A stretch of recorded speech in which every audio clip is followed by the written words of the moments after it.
다 같이 일어나셔서 요한복음 17장 3절 합독하시겠습니다. 요한복음 17장 3절입니다.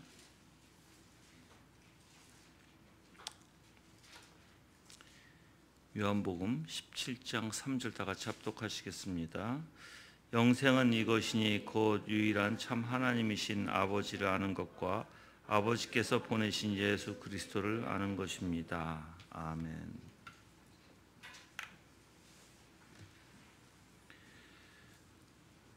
오늘 본문은 요한복음 17장 3절 이제 다 같이 읽어주셨는데 오늘도 계속해서 지난주와 연결해서 이제 믿음에 대해서 이제 칼빈이 설명하는 것을 여러분들이 배우게 될 것이에요. 그래서 칼빈은 믿음을 정확하게 정의합니다. 그래서 신자에게는 믿음의 정의는 추상적이어서는 안 되고 정확해야 한다고 칼빈은 말합니다. 그래서 로마 카톨릭의 맹신을 단호하게 배척하죠. 그래서 구원을 누리는 믿음은 오직 예수 그리스도를 아는 지식을 신뢰하고 소망하는 것 외에 다른 것이 아니다라고 칼빈은 말합니다. 하지만 이 지식은 성령의 내적 역사에 의해서만 얻어집니다. 그래서 성령께서는 성도를 구원으로 이끌기 위해서 예수 그리스도를 통해서 그 안에서부터 내적으로 역사하심으로 예수 그리스도를 신뢰하게 하고 그 성령을 내적 교사라고 또한 부르기도 합니다. 그 결과 성도는 예수 그리스도를 이제 그냥 어떠한 아는 지식의 차원으로만 인식하는 것이 아니라 하나님께서 우리 안에서 제시하시는 일체의 어떻게 보면 그리스도를 통해서 제시해 주시는 그 약속을 확신하게 되고 소망하게 되고 실질적인 믿음으로 이제 신뢰하게 되는 그 과정을 칼빈은 말하고 있습니다. 지난주에는 1절과 2절에 대해서 얘기했거든요. 1절은 믿음의 대상이신 그리스도에 대해서 제가 말씀을 드렸고 2절에서 이제 5절까지는 지식을 내포하는 믿음, 그래서 맹신의 교리에 대한 비판을 합니다. 칼빈이. 오늘은 이제 3절에 들어가서요. 맹목적 믿음이라는 로마 교회의 교리는 근본적으로 잘못됐다라고 비판합니다. 어떻게 보면 우리가 다는 알 수는 없잖아요. 그렇죠? 다는 알 수 없어요. 모든 지식을 다. 그래서 하나님께서 때로는 우리에게 감추신 부분이 또한 있습니다. 우리가 다 알 수가 없는 부분이 있죠. 그런데 우리가 이 땅에서 육으로 살아가는 날 동안은 분명히 이러한 일들을 우리는 다 알 수가 없습니다. 그래서 교회에서 가르치는 특히 이제 교리적으로 교리 신조 안에서 공부하고 그리고 그 안에서 교회를 따라 배우고 같이 그러한 교리를 인정하고 살아가는 게 아주 중요하죠. 근데 이제 만약에 무지이면서도 믿음이라고 말할 수가 없다고 칼빈은 얘기해요.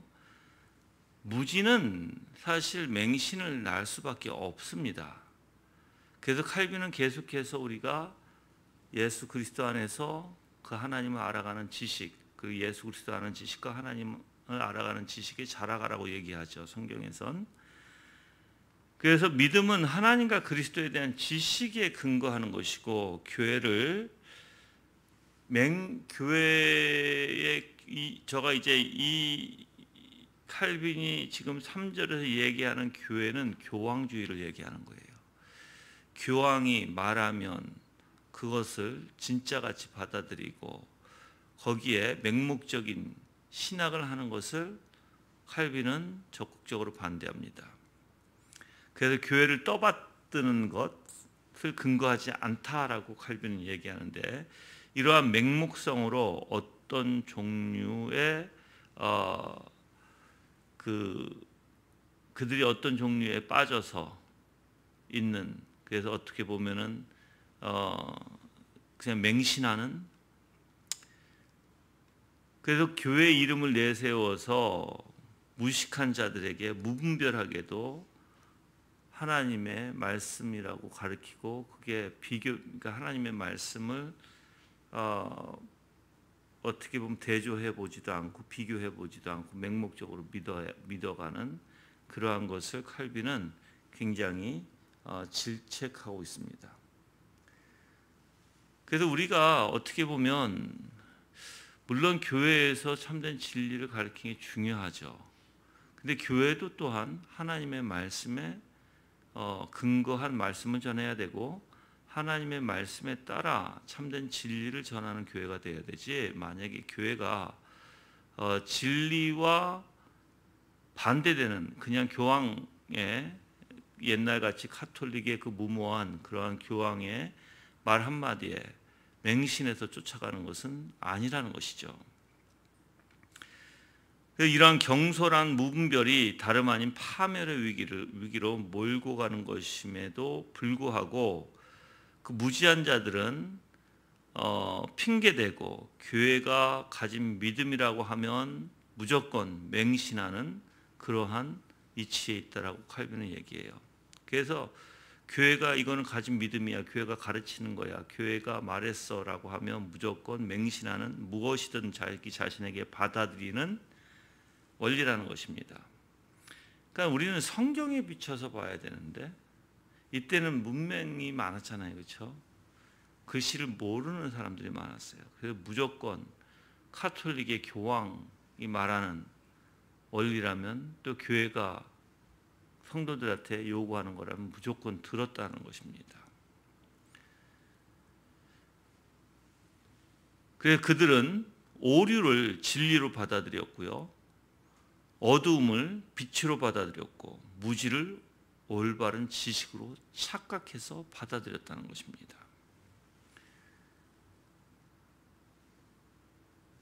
자, 그러면 왜 그러한 현상들이 일어날까? 그건 진리에 그들은 무지하다는 것입니다. 진리에 대한 명확성이 충분치 않다라는 것이에요, 여러분들.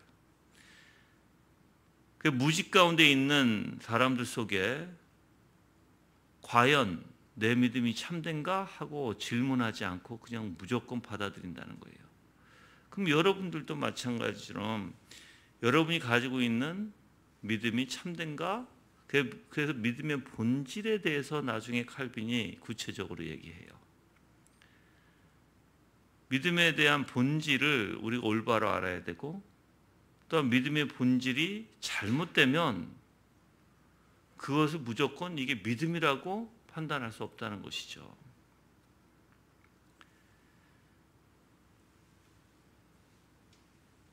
우리는 어떻게 보면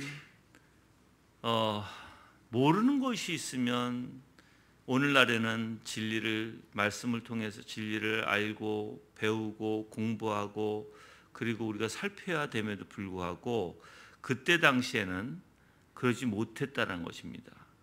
교회의 권위 그리고 판단에 무조건 동의하는 것이 믿음이라고 생각했고, 또 무지 가운데 자기가 자랑하면서도 믿음이 있다고, 그렇지만 그건 무지라는 것입니다. 그래서 우리가 이러한 잘못된 것을 우리는 경계해야 되겠죠. 그래서 심지어 자기 자신의 무지를 자랑하는 존재가 되지 말아야 돼요. 그래서 여러분들은 배워야 돼요. 이제 나중에 뒤에서 보면 칼빈이 말씀과 믿음은 떨어질 수 없다라고 얘기해요. 그 말씀을 꼭 배워야 된다는 것이에요. 말씀을 배우지 않고는 절대로 올바른 진리 안에 거할 수가 없고 그냥 맹목적 맹신에 빠질 수밖에 없다는 것을 말합니다. 이제 4절에 들어가서는 바른 믿음조차도 언제나 오류와 불신에 쌓여 있다라는 것인데, 그 이유는 뭐죠? 바로 우리는 다 모르기 때문에 그래요. 우리는 이 세상에 나그네 같은 삶을 살기 때문에 또한 우리에게 맹목적 믿음이라는 것이 있음을 확실히 인정해야 된다라고 얘기합니다. 그래서 많은 사실들이 아직 우리에게 숨겨져 있을 뿐만 아니라 많은 오류가 우리 가운데 있기 때문에 우리는 다 알지 못하기 때문에 알지 못하는 것은 맹목적으로 받아들일 수밖에 없는 존재이고, 그래서 우리는 알아야 된다는 전제를 삼고 있어요. 그래서 완전한 자들에게 있어서 최고의 지혜는 전진하는 것이고 묵묵히 겸손히 더욱 전진하고 분투하는 것이다라고 칼빈은 얘기해요. 그럼 무슨 뜻이에요? 전진하라는, 계속 그리스도를 아는 지식이 자라가라는 것이에요. 계속 배워나가라는 것입니다. 무지익 가운데 있지 말라는 것이에요, 여러분들. 그래서 우리는 항상 공부를 해야 되고 연구를 해야 되고 묵상을 해야 되고, 그렇죠? 그냥 여러분이 그렇지 않으면 항상 무지 가운데 목사님이 그렇게 말하셨어가 아니라 말씀이 그렇다라는 것을 여러분이 주장해야 될 거 아니에요. 그렇죠?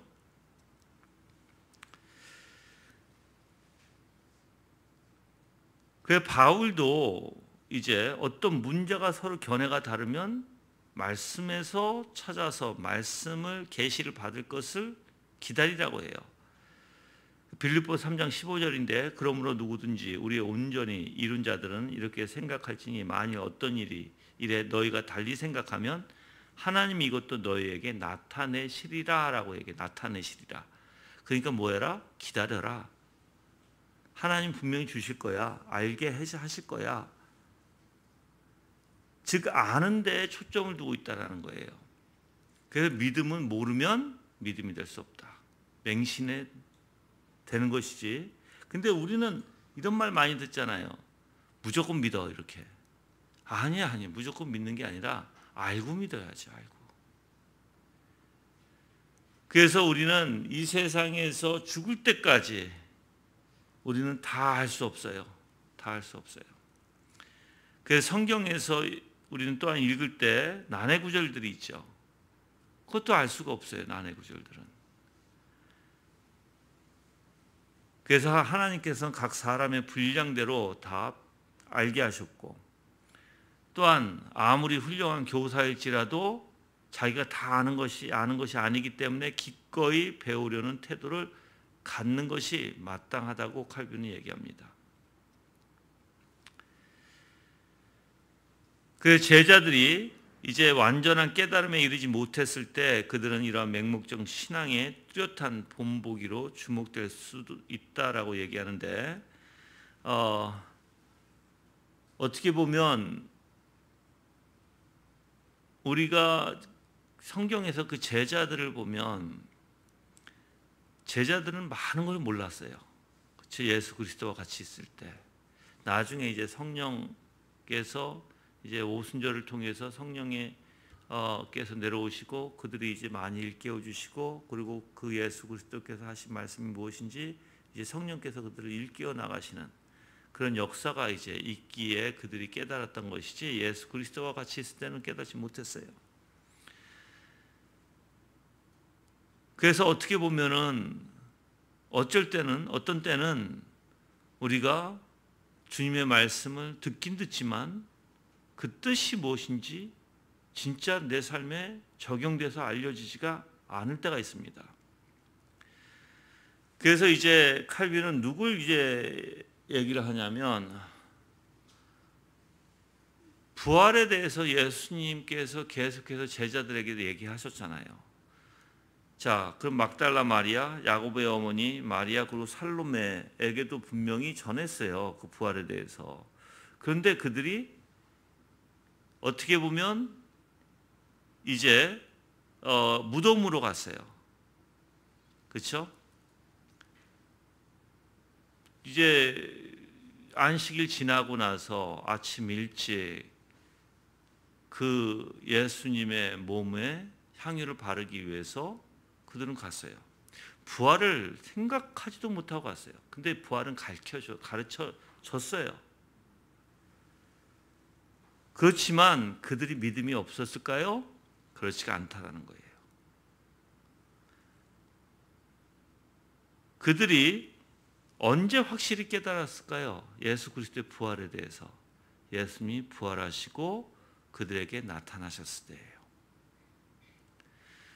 그래서 어떻게 보면 칼빈은 지금 뭘 얘기하려고 하냐면 우리가 때로는 배워요. 그리고 때로는 그것을 지식에 담고 있어요. 그리고 그 말이 무슨 뜻인지 모르고 있을 때도 있지만 하나님께서 그것을 나타내 주셨을 때, 가르쳐 주셨을 때, 계시해 주셨을 때 우리가 비로소 알게 된다는 거예요. 그렇다면 그 사람들이 배웠을 때 믿음이 없다고 말할 수 있을까? 그렇지 않다는 거예요. 믿음의 씨앗이라고 얘기해요. 믿음의 씨앗이 그들의 심겨져 있었지만 그게 이제 열매가 돼서 나타난 때가 있을 것이다 라고 얘기하는 거예요. 그래서 이 여인들이 마음의 가운데 어떻게 보면 부활에 대해서 들었긴 들었지만 깨닫지를 못했을 때는 그들은 당황했죠. 그리고 그리스도께서 부활하신 그 사실을 통해서 그리스도의 말씀의 진실성을 발견하게 됐고 결정적으로 그것을 정말 믿고 확신하게 됐고 신뢰하게 됐다는 것이에요. 자, 그러면 그들이 들었을 때 믿기 시작했느냐라고 물어보면 들었을 때, 부활에 대해서 들었을 때 믿기 시작했느냐 아니라는 거죠. 그래서 아까도 얘기했어요. 씨앗이라고 표현했죠. 믿음의 씨앗. 숨겨진 믿음의 씨앗이라고 칼빈은 표현해요. 그래서 그들 마음속에 심겨져 있었다는 것입니다. 그 마음의 씨앗이 그때서야 이제 드러났을 때야 비로소 활력을 가지게 되었고 모습을 드러내기 시작했다는 것입니다.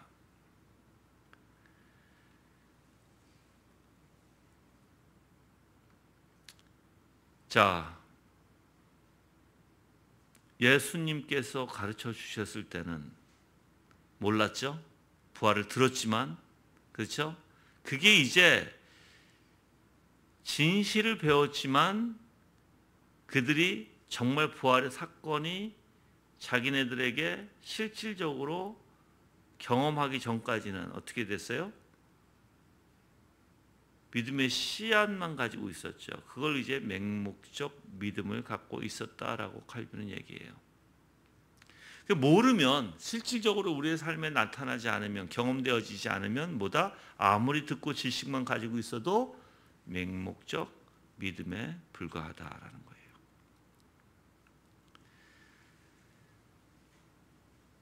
그래서 예수 그리스도로부터 가르침을 받아야, 그걸 깨달아야, 경험해야 이제 구원에 대한 확신, 그리스도의 부활에 대한 확신을 갖게 되었던 것처럼 우리 또한 깨달아야 된다는 것이에요. 그래야만 우리는 그래서 맹목적 믿음과 참된 진실된 믿음 사이에서 우리는 살아갈 수밖에 없다는 거예요. 그러니까 한마디로 얘기하면 신앙과 불신앙 사이에서 살아간다는 말도 되겠죠.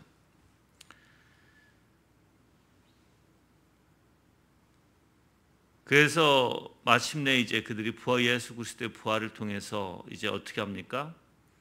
하나님께서 그리스도를 통해서 이제 모든 사람들을 이제 교회로 불러 모으고 계신다는 것을 제자들의 입을 통해서 발견하게 하시고 확신하게 하셨고, 그래서 이제 예수님께서 말씀하셨던 것을 나중에 후에 점점 제자들이 깨닫게 되었다는 것입니다. 그래서 저는 항상 여러분에게도 마찬가지예요. 우리는 배워야 돼요. 배움이 있지 않으면 뭐도 없어요. 확실한 경험도 없다는 거예요. 뭔가 배워야 될 거 아니에요. 그냥 아무것도 모르고 무조건 믿어. 맹목적인 원리가 아니라 맹신적인, 그냥 여러분들이 배우고 하나님의 말씀을 듣고 내가 아무리 지금 현재 완전히 깨닫지 못할지라도, 확신할 수 없을지라도, 그럼 하나님께서 언젠가 어떻게 하신다? 그 믿음의 씨앗을 분명히 열매를 맺게 하실 때가 있을 것이다라는 거예요. 그래서 우리는 항상 신앙과 불신앙이 뒤섞여서 살아갈 수밖에 없다라고 칼빈은 말합니다.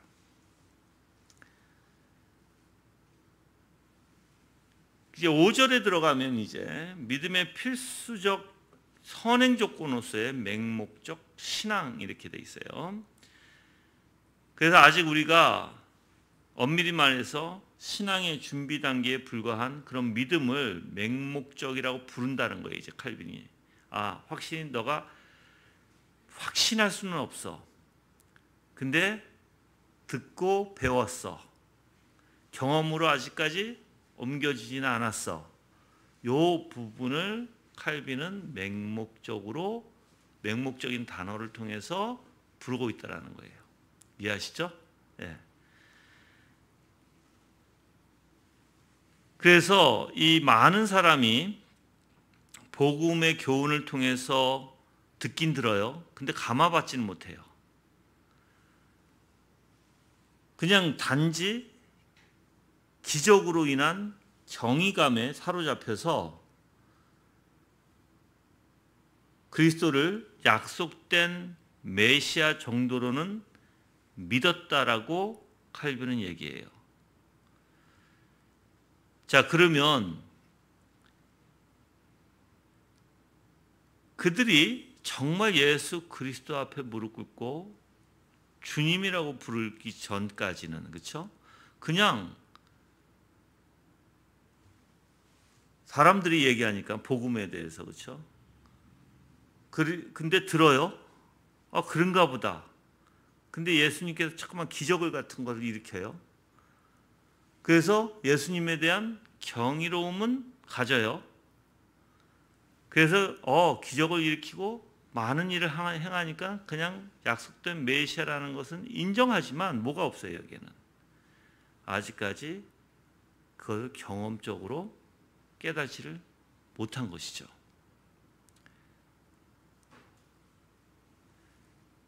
그래서 사람들로 하여금 자진해서 그리스도께 복종할 마음이 생기게 한 그러한 공경한 태도,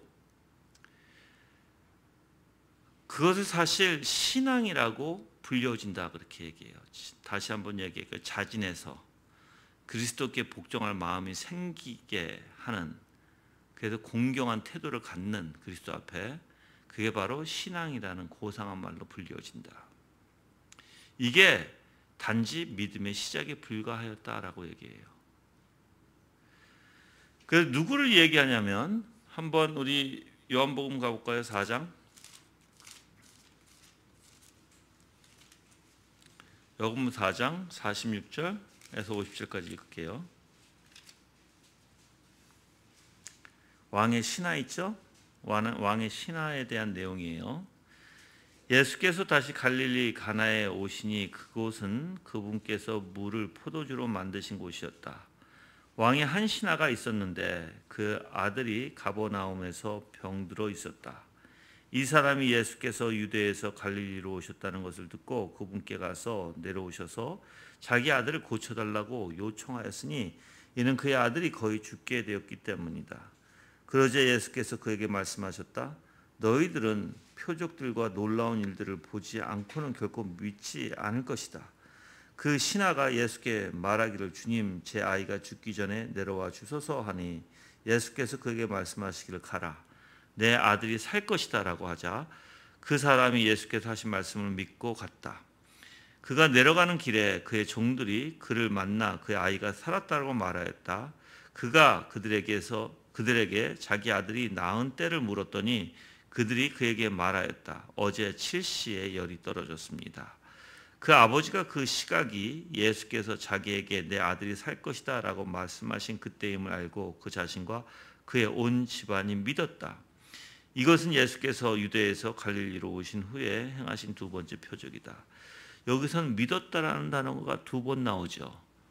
한 번은 예수께서 가라라고 말씀하셨을 때 믿고 갔다라고 50절에는 얘기해요.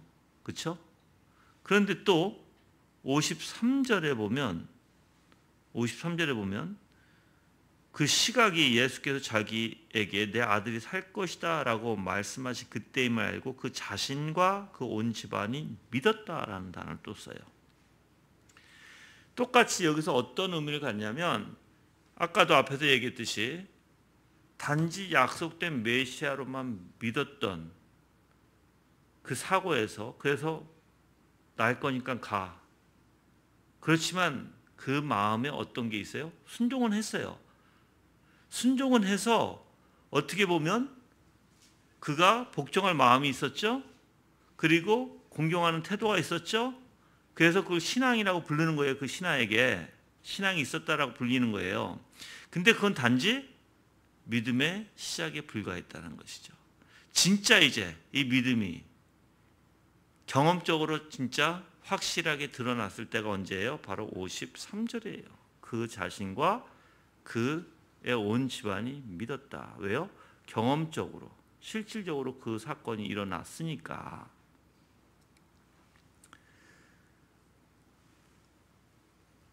그래서 예수님의 입에서 나온 말씀을 받아들였습니다. 그 다음에 그리스도의 권위에 복종했습니다. 그리고 그는 갔어요. 가르침을 받고 간 사람, 기꺼이. 자, 그러면 이제 칼빈은 어떻게 이제 여기서 이걸 풀어가냐면, 그럼 가르침을 받고자 하는 자, 거기에 순종하고자 하는 자, 아직까지 열매가 풍성히 일어나지는 않았어요. 그렇죠? 경험적인 역사가 없기 때문에. 그렇지만 가르침을 받고자 하고 기꺼이 순종하고자 하는 자, 그런 사람들에게 믿음이 없다라고 말할 수 없다 이렇게 얘기해요. 즉 그런 사람들이 믿음 있는 자라는 거예요. 근데 이거는 시작에 불과한 믿음이다. 즉 이제 그걸 통해서 어떻게 하신다 하나님이? 그걸 통해서 각 사람에게 그 삶 속에서 경험으로 분명히 그들을 이끌어서 진짜 참된, 확신된, 소망된, 신뢰하는 믿음으로 변화시켜 주실 것이다라는 거예요. 그러니까 얼마나 배우는 게 얼마나 중요한지를 칼빈은 말하는 거예요. 그래서 가르침을 잘 받고 기꺼이 배우려는 사람들, 그러한 자세, 그러한 사람들이 바로 예수 그리스도를 따르던 제자들 가운데 하나로 간주된다라고 얘기한다는 거예요. 그래서 이들이 똑같이 이 왕의 신하였지만 그가 그 자신과 그 온 집안이 믿고 어떻게 됐습니까? 그를 예수 그리스도를 따랐다라는 거예요. 그래서 예수 그리스도의 제자가 됐다라는 것입니다.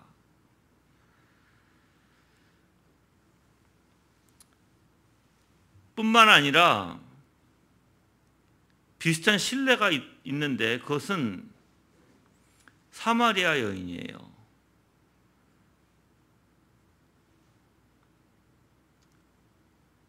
사마리아 여인을 통해서 어떻게 됐어요? 그 동네 사람들이 다 예수 그리스도의 말씀을 직접 듣습니다. 그 전까지는 어떻게 됐어요? 이 사마리아 여인도 메시아를 기다리고 있었어요. 그럼 그 여인뿐만 아니라 동네 사람들 자체가 지식을 어느 정도 갖고 있었죠. 메시아에 대한 지식. 그렇죠? 근데 이제 4장 42절에 볼게요.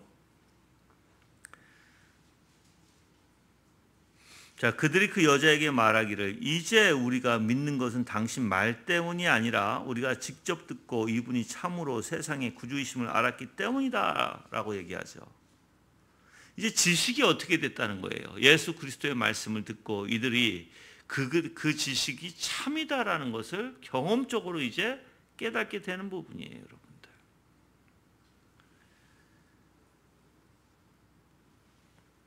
그래서 아직까지 확실히 모르지만 들으려는 마음, 배우려고 하는 마음, 그리고 내가 배우면서 따르려고 하는 마음이 있다면 그 사람은 믿는 자들이라 분명히 불릴 것이다 라고 칼빈은 말합니다. 물론 이것은 정확한 의미에서 그런 것이 아니고요. 하나님께서 자비로우시게도 그러한 경건한 심적 성향을 귀하게 보시고 큰 영광을 부여해 주시는 까닭에 그렇다라고 얘기해요. 그 믿음조차도 그 사람들에게 돌리지 않아요. 그 믿음조차도 누구에게 돌려요? 자비로우신 하나님께 그들을 경건한 심적 성향을 귀하게 보시고 큰 영광을 부여해 주시는 까닭이 그러하다라고 칼빈은 결론을 내립니다. 그러니까 여러분이 하나님을 알아가고자 하는 것조차도 누가 역사하시는 것이다? 바로 하나님의 뜻 가운데 하나님이 주시지 않으면 그 마음도 잊지 못하다라는 것이죠. 그래서 배우려는 욕구와 더불어 이와 같은 배우려는 자세는요, 맹신, 교황주의자들이 꾸며낸 어떠한 맹신이라는 것으로 만족하는 그러한 무지와는 거리가 멀다라고 얘기해요. 그래서 지금 칼빈이 말하는 맹목적인 믿음과 맹신은 다르다는 거죠. 맹신은 무지 가운데 무조건 믿는 거예요. 그렇지만 맹목적 믿음은요, 들어요, 배워요, 알긴 알아요. 그렇지만 아직까지 경험으로 나타나지 않은 것. 즉 말씀이 그 믿음의 씨앗이, 말씀의 믿음의 씨앗이 자기의 마음에 심겨져 있고 언젠가는 그 심겨져 있는 씨앗이 하나님의 놀라운 역사로 인해서 분명히 열매를 맺게 되는 원리에서 맹목적 믿음이다라고 표현하는 거예요.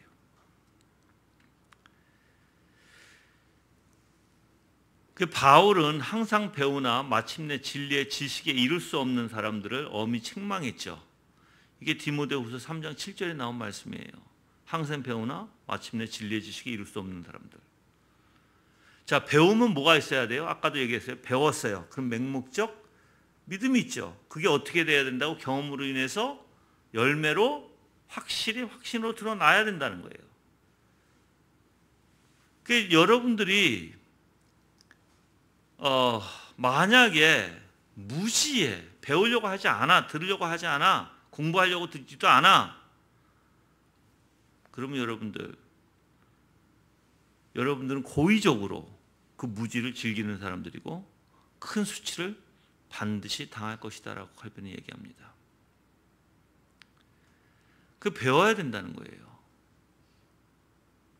그 우리 교회는 계속 가르치잖아요. 공부를 가르치고 묵상을 가르치고 강의가 계속 있고. 근데 저는 여러분들이 들으면서 배우는 것도 중요하지만 여러분 스스로 좀 공부 좀 했으면 좋겠어요. 너무나 많은 것들을 가르치다 보니까 그냥 들으려고만 하는 사람들, 여러분들 들으려고 하는 것과 내가 직접 공부를 하려고 하는 것과는 달라요. 배우려고 하는 것과는 달라요, 여러분들.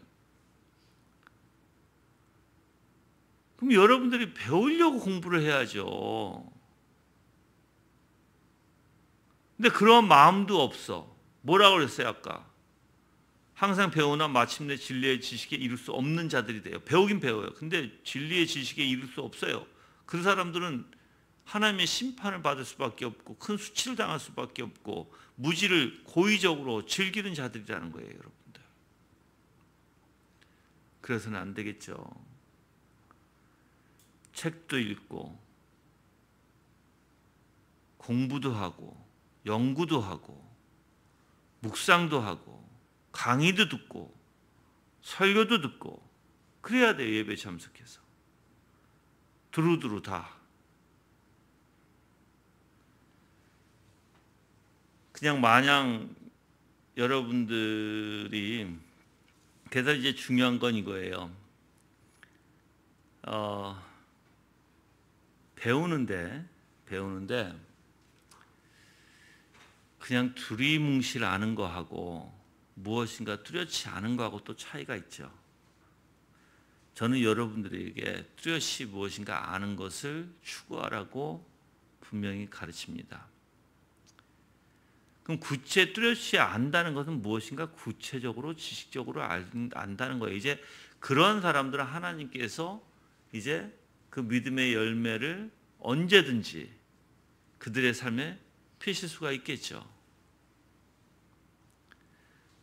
근데 잘 알려고 하지도 않아. 뚜렷이 알려고 하지도 않고 그냥 마냥 게으름에 빠져서 그냥 먹여주는 대로 입만 벌려서 먹으려고 하는 자들. 그런 사람들은 비만에 걸리게 돼요. 영적 비만에. 본인 스스로 찾아 먹고 열심히 먹고 또한 내가 깨달은 걸 반복적으로 생각하고 그리고 내가 확실히 아는지 한번 점검해보고 그래야 된다는 것이에요. 그러니까 우리는 여러분들 너무나 무지해서 조금 구체적으로 알지 못하는 것도 안다고 얘기해요. 근데 구체적으로 알려고 노력을 해야 된다는 노력을.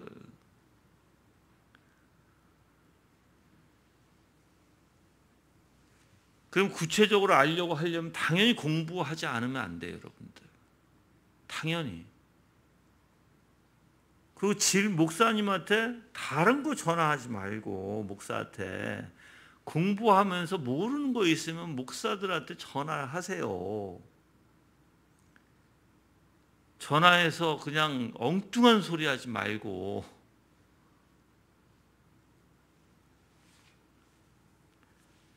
나는 이랬으면 좋겠어요.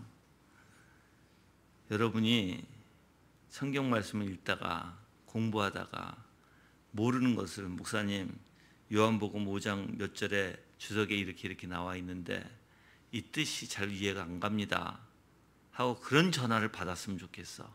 막 자기 혼자 상상해서 상상의 날개를 펴서 얘기하는 게 아니고 뭐 코로나가 어떻고 뭐 정치가 어떻고 뭐 경제가 어떻고 그런 소리 하지 말고 우리 이웃집 아저씨가 어떻고 그런 소리 하지 말고 정말 여러분들이 아니면 교리에 대해서 공부하다가 모르면 뭐 칼빈의 5대 강령 중에서 전적 타락에 대해서 모르면 배우다가 전화해서 물어보고 그 유익한 통화가 되겠죠. 그렇죠? 하여튼 여러분들이 공부하고 있는지 안 하고 있는지는 대화해보면 알아요. 대화해보면. 왜냐하면 공부하는 사람들은 자기 공부한 것이 나올 수밖에 없어요. 입에서. 근데 공부 안 하잖아요. 그럼 상상으로 해요. 상상으로. 생각으로만 해요. 생각으로만 공부하는 사람들은요. 말이 이 초점이 없는 거 아시죠? 정확하게 뚜렷이 이것저것 아무거나 얘기하고 정확하게 뚜렷하게. 그래서 여러분들이 항상 만약에 내가 그러한 말이 어디서 있냐라고 물어보면 바로 우리가 주회식 달듯이 바로 나와야 돼요. 어느 주석이 어디에 있습니다, 목사님. 이렇게. 좀 제발 좀 그렇게 하시길 바랍니다. 이제 6절과 7절에 들어가서 신앙과 말씀의 관계에 대해서 얘기해요. 그래서 믿음의 간단한 정의에 대해서 얘기를 하는데 6절은 믿음은 하나님의 말씀에 근거한다라고 얘기합니다.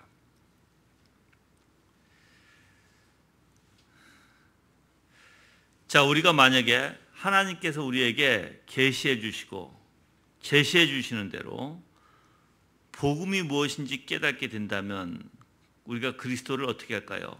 당연히 마땅히 받아들이겠죠. 자, 그럼 받아들인다는 것이 뭐예요? 그리스도를 참으로 알게 된다는 뜻입니다. 그리스도를 알지 못하고 받아들일 수가 없어요, 여러분들. 그래서 그리스도가 우리의 신앙의 목표로 정해진 것처럼 복음이 우리를 인도해 주지 않는다면 우리는 그리스도께 이르는 올바른 길을 들어설 수가 없습니다. 그래서 이 복음의 길, 바로 예수 그리스도에게 인도하고 예수 그리스도를 만난 자, 아는 자, 참되게 그를 아는 자는 은혜의 엄청난 보고가 열리게 되는 것이에요.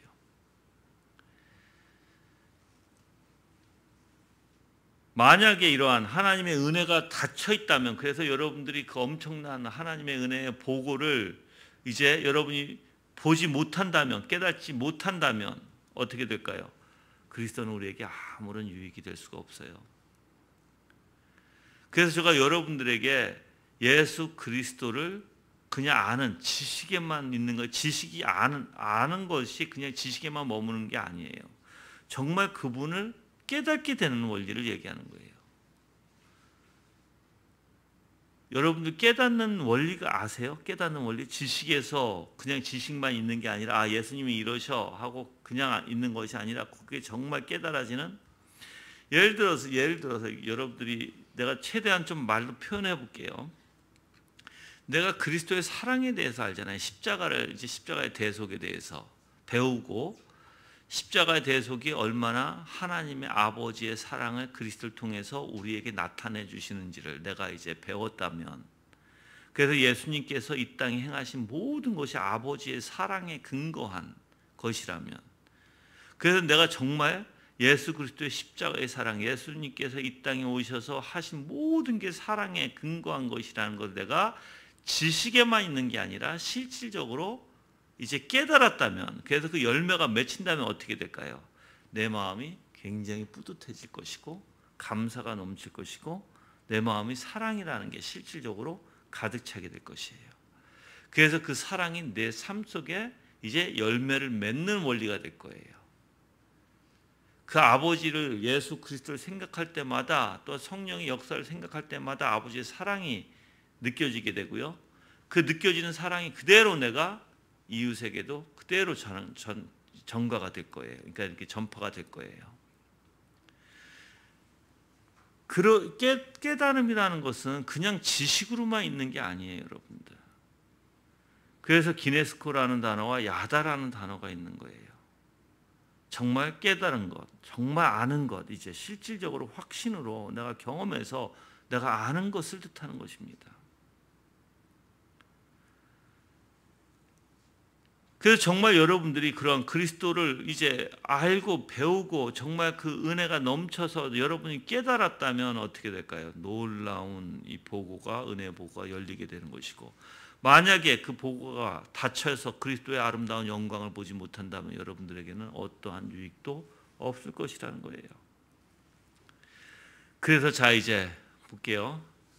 믿음은 뭐로부터 와요? 들음으로써 믿음이 오죠. 그러면 하나님의 말씀을 듣는 것은 공부하는 것까지 얘기하는 거예요. 듣기만 있는 게 아니라 그냥 가만히 앉아서 듣는 것도 이것도 아니에요. 배우려고 하는 자, 알려고 하는 자를 얘기하는 거예요. 그 믿음은 들음으로써, 배우려고 하는 자에게 믿음이라는 게 있는 거예요, 여러분들. 그래서 에베소서 20장 4장 가볼게요. 에베소서 4장 20절에서 21절.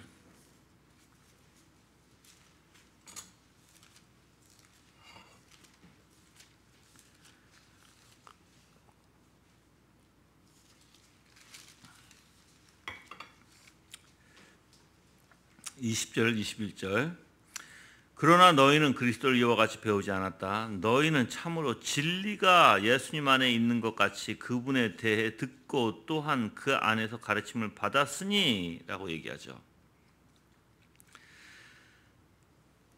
자, 그래서 믿음을 복음에 어떻게 보면 국한시킬 때 언제나 복음을 형성시키기에 충분한 것들을 모세와 예언자들, 즉 가르침으로 이루어졌다는 것이에요. 구약에서부터 모든 선지자들을 통해서 가르침을 전해져 내려왔는데 그들이 뭐예요? 그냥 듣는 것만 아니라 계속해서 배움으로 가르침을 받았기 때문이라는 것입니다.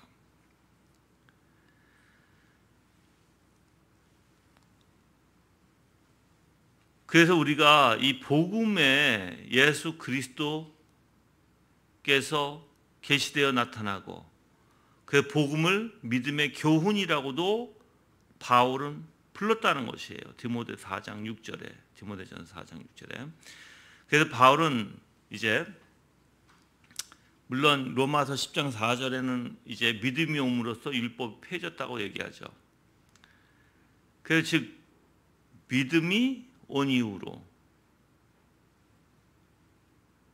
복음이라는 것이 우리가 구약에서부터 하나님의 말씀을 듣고 계속해서 예수 그리스도 즉 메시아, 오실 메시아에 대해서 우리가 배우고 듣고 구약의 원리가 그렇잖아요.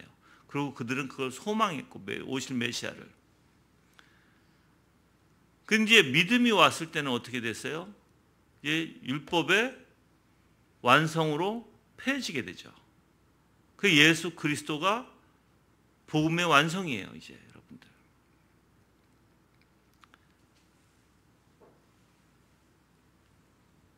그래서 그리스도께서는 우리에게 가르쳐 주시고 그 교사가 되신 후에 아버지의 자비하심을 보다 분명하게 더 제시하셨고 우리의 구원을 더욱더 확실하게 증거하셨습니다. 이게 뭐예요?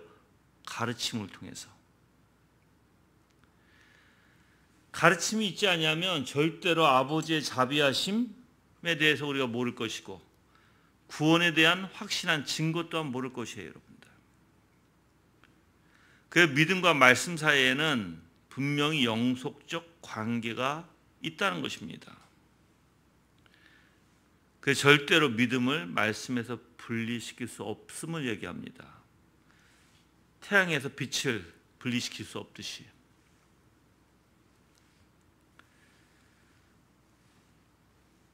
그래서 예수님 그 이사야서에 보면 하나님은 너희는 귀를 기울이고 내게 나와 들으라. 이제 55장에 가볼까요? 이사야서 여러분 직접 읽어보시는 게 좋을 것 같아요. 55장 3절.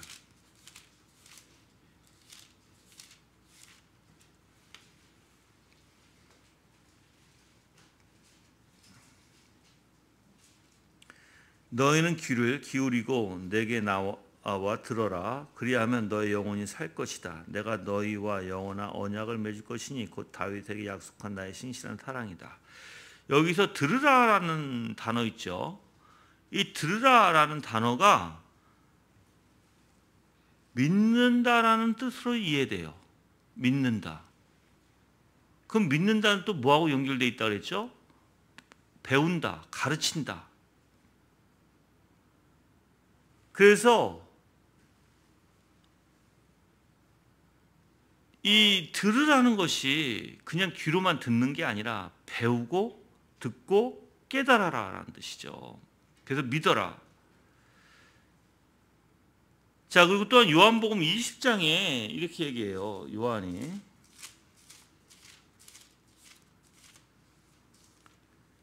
20장 31절에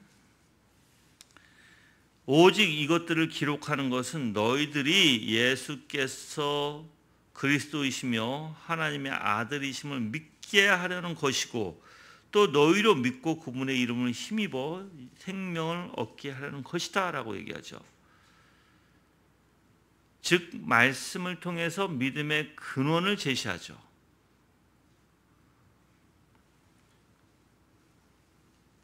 이뿐만 아니에요. 구약에서도 이런 말씀이 많이 나와요. 시편 한번 가볼까요? 시편 95편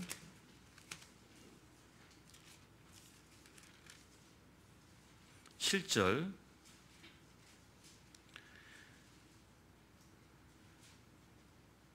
그분은 우리 하나님이시고 우리는 그분 목장의 백성이며 그분 손의 양이기 때문이다. 오늘날 너희가 그분의 음성을 듣거든 이란 표현하죠. 듣거든. 즉 믿거든, 가르침을 받거든.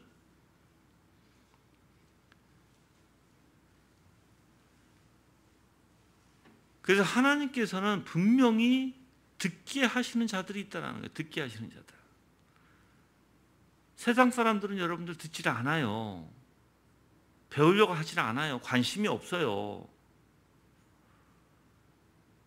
그래서 믿음은 배우려고 하는 거, 알려고 하고 내가 정말 그 알려고 하는 것, 그 하나님의 말씀을 알려고 하고 하나님을 알려고 하는 것과 관계가 있다는 거예요. 믿음은.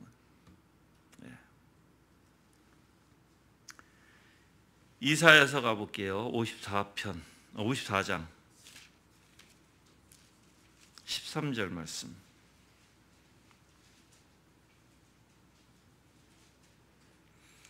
내 모든 자녀가 하나님의 자녀들은 뭐 어떻게 한다? 여호와의 가르침을 받을 것이니 내 자녀는 그거 평안하고 하죠. 그래서 하나님의 자녀들은 다 하나님으로부터 가르침을 받게 돼 있다는 거예요. 가르침을 받게 돼 있다. 요한복음 6장 45절에서도 볼게요. 요한복음 6장 45절.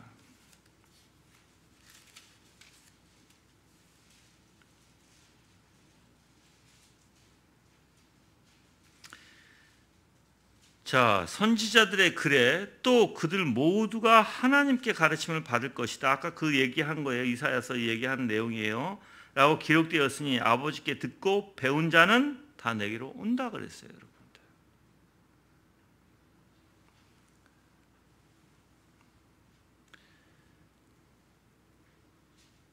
그래서 어떻게 보면 제자는 뭐예요? 제자는 스승이 가르치는 것을 그대로 따라하고 배우고 듣는 자를 얘기하는 거예요. 그 믿는 자와 제자와 동일한 말이에요, 여러분. 동의어로 사용된다는 것입니다. 한번 사도행전 가볼게요. 9장 36절에.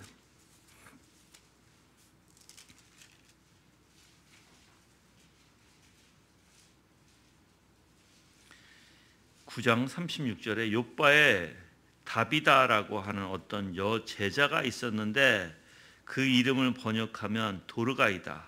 그 여자가 행한 선한 일들과 구제 활동이 매우 많았다. 이게죠. 여제자 이렇게 표현하죠. 여제자. 믿는 자라는 뜻이에요. 믿는 자.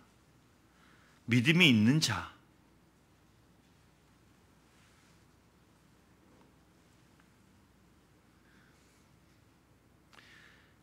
여러분들, 자 이제 다시 한번 여러분들이 생각해요. 그럼 믿음의 본질이 뭐예요? 믿음의 본질은 여기서 지금 얘기하는 것은 계속해서 무엇을 지향해야 된다는 거예요. 그렇죠? 누구를 지향해요? 무엇을 지향해요? 하나님의 나라 그리스도 것을, 그리스도를 알기를 지향해야 된다는 거예요. 만약에 여기서 벗어나면 그것은 믿음의 본질이라 할 수 없다라는 것입니다. 그럼 이제 여러분들이 한번 보세요. 내가 하나님을 알려고 하는가, 배우려고 하는가, 들으려고 하는가, 하나님에 대해서 더욱더 많은 지식을 가지려고 하는가? 세상적 지식이 아니죠. 하나님을, 사실 여기서 하나님께서 여러분들의 마음을 주장해 주시고 하나님에 대한 사랑, 하나님에 대한 자비하심, 하나님에 대한 그걸 알아야지. 이제 그게 나와요, 여러분 뒤에. 하나님에 대한 것에 아름다운 것을 알아야 여러분들이 그 하나님 앞에 나가게 되고 하나님을 더욱더 알려고 하게 되고 하나님을 더 붙들게 된다는 것이에요. 매일 진노하신 하나님만 알면 어떻게 그들이 하나님을 알려고 할까요?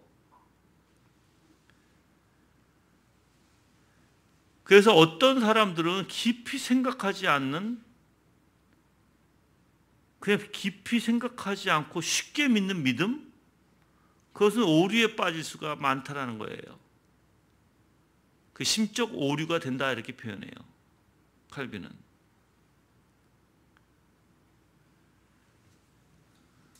그래서 믿음은 말씀에서 떠나면 믿음은 무너지게 돼 있는 거예요, 여러분들. 믿음은 무너지게 돼 있어요. 우리는 맹신하게 되기 때문에 그래요. 맹신하기 때문에.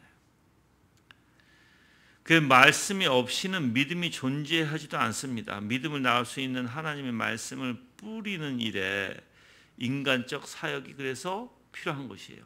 즉 말씀을 선포하고 말씀을 가르치는 일이 뭐예요? 분명히 몰라요. 믿음을 낳게 되기 때문에. 그래서 씨앗이라는 거예요. 씨앗. 말씀의 씨앗을 뿌릴 때 그들이 믿음의 씨앗을 마음에 품게 된다는 거예요. 이제 그러다 보면 성령께서 언젠가 여러분의 마음속에서 역사가 하실 것이고 분명히 경험케 하실 것이고, 그래서 그 믿음으로 실질적으로 나타낸다는 거예요. 그래서 확신하게 되고.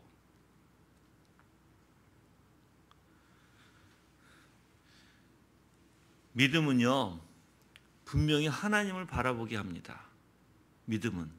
어떤 식으로 전하든 믿음은 하나님을 바라보게 해요. 그래서 사람을 사용하셔서 하나님께서는 어떻게 해요? 하나님의 백성들을 하나님께로 인도하시는 분이시고 그걸 도구로 뭘 사용해요? 말씀의 도구로 사용하신다는 것입니다. 그래서 우리가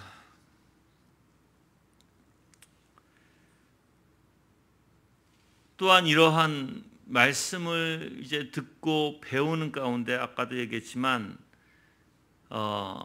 순종으로 열매를 맺게 하시는 분이 바로 하나님이고, 그래서 듣는 일과 배우고자 하는 일과 순종하는 일은 믿음과 떨어질 수가 없다는 것입니다.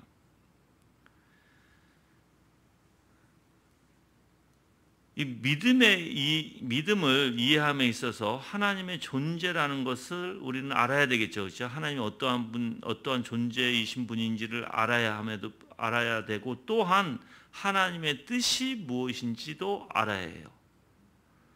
하나님의 존재만 아는 것이 아니라 하나님의 뜻도 무엇인지 아는 것이 믿음의 원리입니다.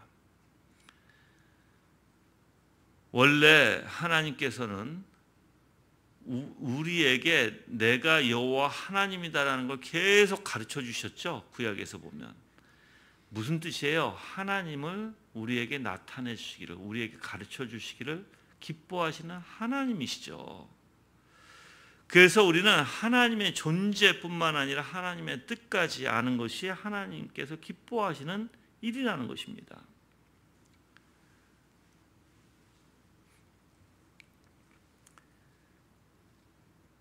자, 그럼 믿음이 하나님의 뜻을 어디서 알까요? 바로 말씀에서 알게 된다는 거예요. 말씀에서.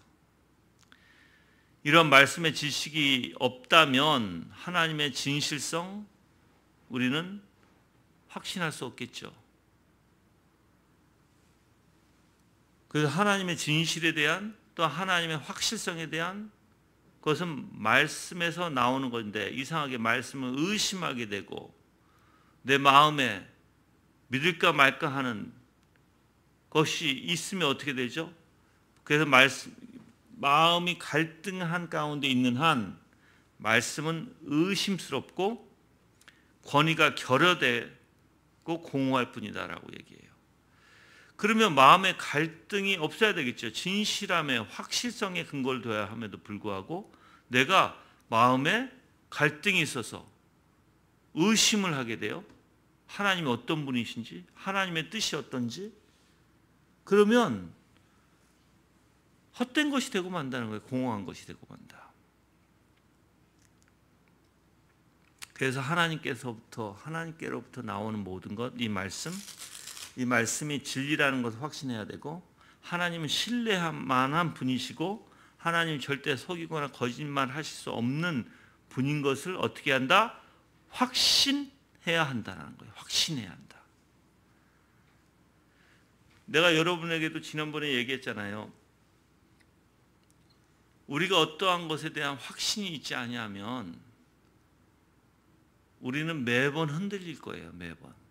그러면 하나님에 대해서, 하나님이 신실하시고 자상하시고 온유하시고 선하시고 나를 구원하시고자 하시는 분이라는 걸 확신해야 되는데, 그게 흔들리면 여러분들은 하나님을 믿지 못하는 것뿐만 아니라 배워도 공허해질 거예요. 여러분들.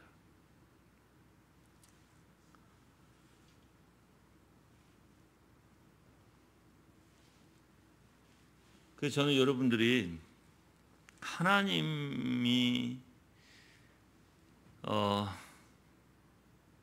좀 하나님에 대한 확신을 좀 가졌으면 좋겠다. 하나님이 어떤 분이신지. 근데 이것을 상상하고 공상하지 말고 배움으로써 하세요. 말씀을 통해서.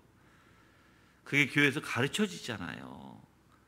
말씀을 볼 때 여러분들이 분명히 하나님이 얼마나 자상하시고 위대하시고 하나님이 전능하시고 전지하시면서 얼마나 선하신지 거룩하신지 온유하신지 사랑이 많으신 하나님이라는 걸 배우잖아요. 그런 하나님을 내가 확신할 때 어떻게 될까요? 그 하나님께 나아갈 수 있고 그 하나님을 더욱더 붙들 수 있게 되는 거죠. 그리고 내 삶에서 그게 하나님께서 이제 일깨워질 때 어떻게 돼요? 만족이 있죠. 염려가 없게 돼요. 그 하나님이 통치하시는데 무슨 염려? 7절에서는 칼빈은 믿음은 그리스도 안에서 은혜를 주시겠다는 하나님의 약속에서 생겨난다 해서 하나님의 약속에 대해서 이제 얘기해요.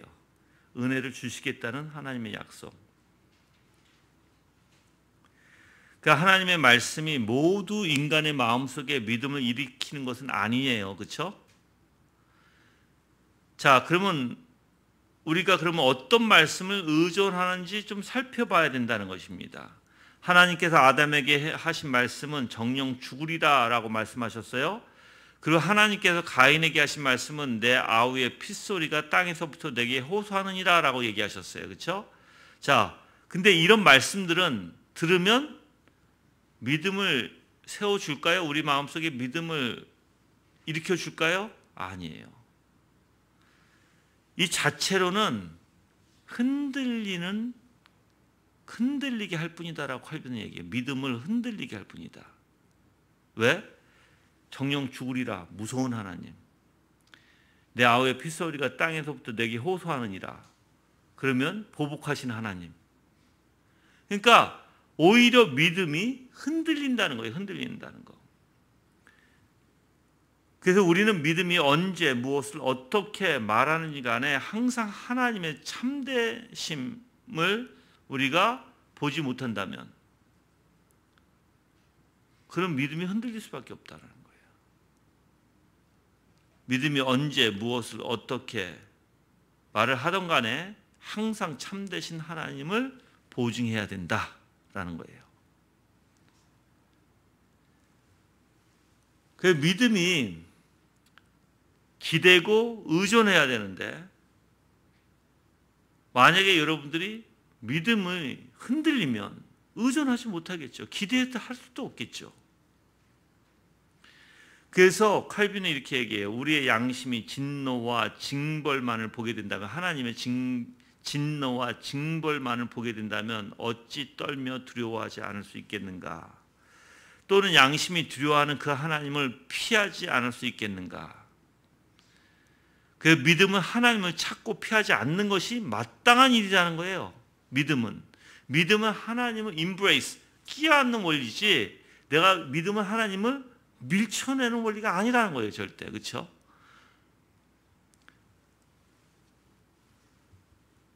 그래서 여러분들이 만약에 하나님을 잘못 알아서 진노의 하나님만 안다면 계속 여러분들은 어떻게 될까요? 올바른 믿음이라 할 수가 없을 거예요. 왜 그러면 진노의 하나님, 아까도 얘기했지만 징벌의 하나님, 진노의 하나님만 보면 내가 계속 하나님을 어떻게 해요? 부정하게 되고 밀쳐낼 수밖에 없겠죠. 그건 믿음이 될 수 없다는 거예요. 한쪽으로 쏠린 믿음.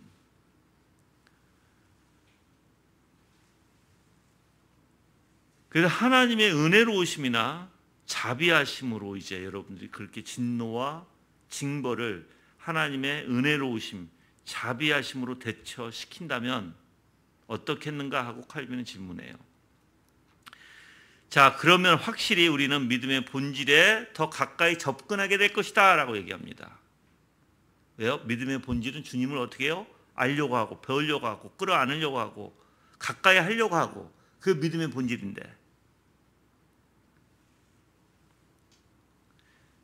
그래서 여러분들이 누가 믿음이 있다 하면 분명히 알아야 돼요. 어떤 사람이 나 믿음이 있어요. 그럼 이 사람이 하나님을 얼마나 알고자 하는가를 보면 나타요. 그게 믿음의 본질인데. 근데 아무것도 안 해. 알려고 하지도 않고 그냥 교회만 왔다 갔다 하고 설교만 듣고 그냥 설교만 듣는 것으로 만족하고 믿음이 있다? 절대 그럴 수 없을 것이에요. 절대로.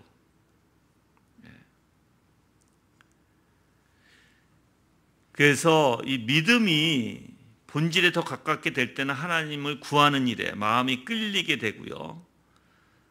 바로 하나님께 구원이 있다는 것을 알게 되고 확신하게 되고 주님 앞에 더 가까이 갈 수밖에 없다라는 것입니다.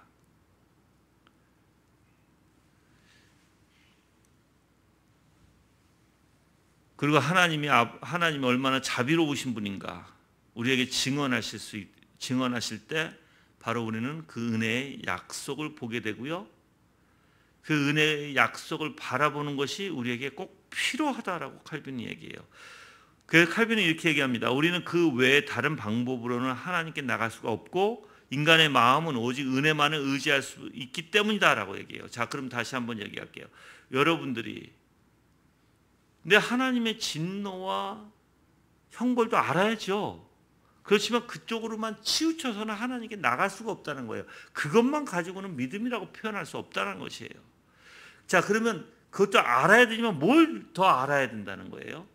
하나님의 자비로우심, 하나님의 은혜로우심, 하나님께서 우리를 사랑하시고 우리를 구원해 주시고자 하시는 하나님, 하나님은 관대하신 하나님, 그래서 은혜가 풍성하신 하나님, 그래서 그 은혜의 약속을 우리에게 분명히 주셨고 또한 베풀어 주시는 하나님이심을 여러분이 확신해서 그분을 더욱더 붙들고자 하는 원리가 믿음의 본질의 원리다라는 거예요. 아멘. 그러면 이제 내가 여러분들에게 좀, 때로는 저도 마찬가지예요. 저는 그러한 현상이 오래전에 있었지만 지금은 잘 균형을 잡아요. 한쪽으로 막 휩쓸리지는 않아요. 그런데 한때는 저도 막 하나님의 진노만 보고 죄만 볼 때가 있었어요. 그때 너무 슬프죠. 너무 힘들죠. 내 마음이. 왜냐하면 꼭 하나님께 날 안 받아주실 것 같은. 근데 하나님을 알다 보니까 하나님 그러한 인식이나 해요. 분명히 내가 돌이키지 않을 땐. 근데 언제나 하나님 앞에 돌이키고자 하고 하나님을 알려고 하면 하나님은 나한테 굉장히 자상과 사랑과 은혜가 풍성하신 하나님이심을 분명히 보여주셨어요. 그걸 깨닫고 나서는 여러분이 나한테 하나님의 진노와 형벌이 더 나한테 크게 느껴집니까? 하나님의 사랑과 자비와 은혜가 더 크게 느껴집니까? 하면 저는 사랑과 자비와 은혜가 더 커요. 이 형벌보다는. 근데 이 형벌과 진노가 언제 내 양심을 침지해서 내가 죄를 질 때, 그러고 나서 내가 하나님 앞에 무릎 꿇고 다시 하나님 앞에 나갈 때, 하나님 앞에 용서를 구할 때 하나님의 자비와 은혜가 더 커지게 돼요. 네.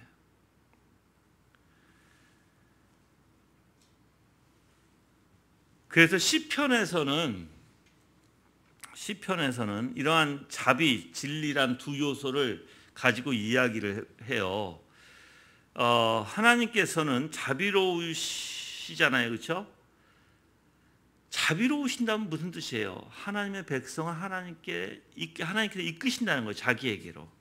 그게 자비의 원리예요. 자비로우셔서 하나님의 백성을 하나님께 이끌으시는 하나님. 그래서 하나님의 참되심을 아는 것이 우리에게 도움이 된다는 거예요. 만약 그걸 모르면 도움이 안 되겠죠, 그렇죠? 그래서 하나님께는 어떠신 분? 다시 자비로우시게도 우리를 하나님께로 인도하시는 분. 그걸 알 때 우리는 참되신 하나님을 알게 된다. 그럼 여러분들이 그 참되신 하나님을 내가 안다면 하나님이 오늘도 나를 자비로우시게 어떻게 해요? 내가 하나님께 인도하시잖아요. 하나님을 더욱더 알 수 있도록. 자, 그러면 하나님이 얼마나 자비로우신지 몇 구절 가볼게요. 시편 40편 10절에서 11절.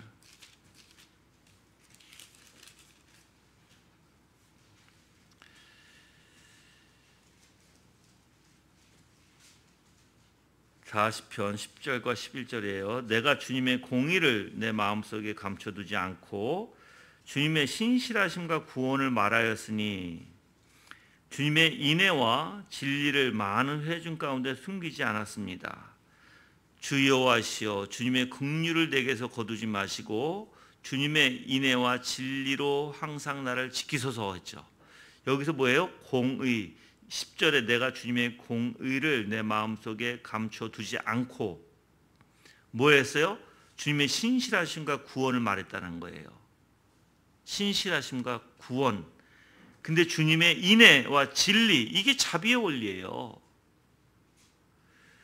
지금 인애와 진리를 많은 회중 가운데 숨기지 않았습니다. 주 여호와시여, 주님의 긍휼을 내게 거두지 마시고 주님의 인애와 진리로 나를 지키소서. 하나님의 자비를 봐야 된다는 거예요. 자비를. 또한 시편 36편 5절에 볼게요. 너무나 많이 있는데 시편에서만 좀 볼게요. 36편 5절. 여호와시여, 주님의 인애가 하늘에 있고 주님의 신실하심이 구름에 이르렀습니다. 이거 똑같아요. 하나님의 자비가, 인애가, 자비가 하늘에 있고 주님의 신실하심이 구름에 이르렀습니다. 또한 25편 10절.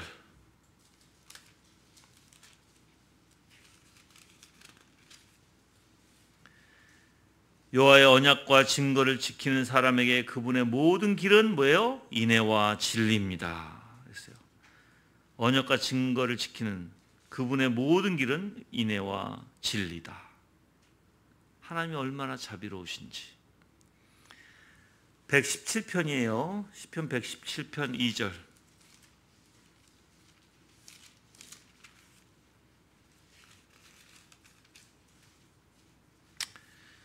우리에게 향하신 여호와의 인애하심이 크고 신실하심이 영원하시다.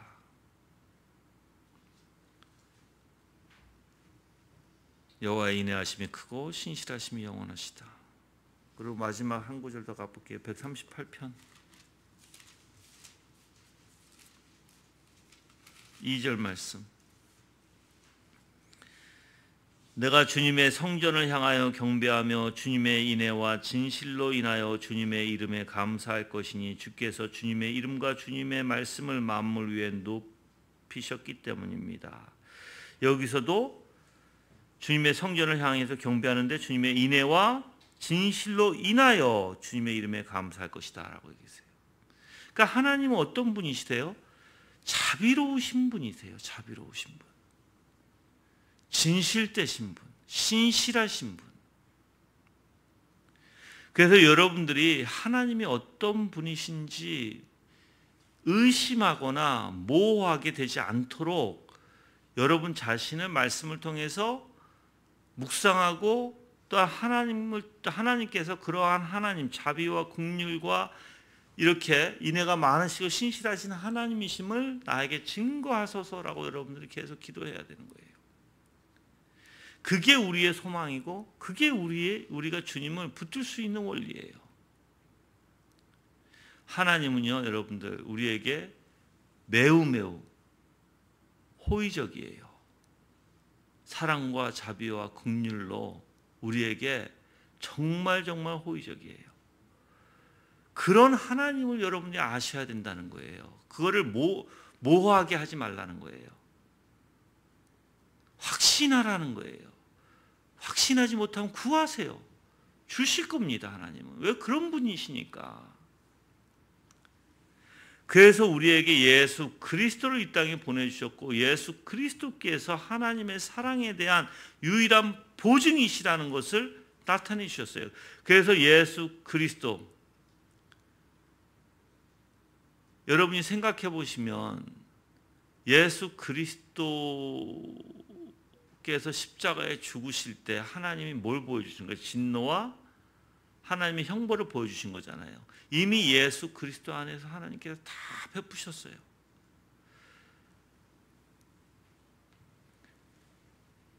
그래서 예수 그리스도가 아니면 어떨까요, 여러분들? 지금 예수 그리스도가 없으셨어. 안 오셨어 아직. 그럼 어떨까요? 하나님의 진노와 하나님의 굉장히 무서움이 우리에게 나타나겠죠. 근데 아니에요. 그리스도가 다 십자가에 짊어지고 가셨어요. 그게 은혜 중에 은혜예요, 여러분들. 물론 그럼에도 불구하고 그리스도 앞에 나오지 않는 자들, 그럼에도 불구하고 그리스도를 피하는 자들, 그럼에도 불구하고 아직까지 죄 가운데 있는 자들은 하나님의 심판이 얼마나 엄할까요? 그렇죠?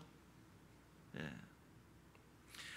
그래서 하나님의 선하심을 아는 것이 우리가 하나님을 의지할 수 있는 유일한 방법이에요, 여러분들. 그럼 성령께서 우리 안에 역사하시면 하나님의 선하심을 보게 하죠. 때로는 우리가 죄의 가운데서 하나님의 진노를 보게 하실 거예요. 근데 돌이키라고, 하나님의 선하심을 보게 하시는 것은 하나님을 붙들고 하나님을 더욱더 사랑하라고. 그래서 저는 여러분들이 이러한 하나님에 대한 지식이 여러분 안에 확고하기를 원합니다. 갈등 가운데 있지 마세요. 이러신가 저러신가 그렇지 하지 마세요. 하나님에 대한 확고한 진리 가운데 있으시길 바라요.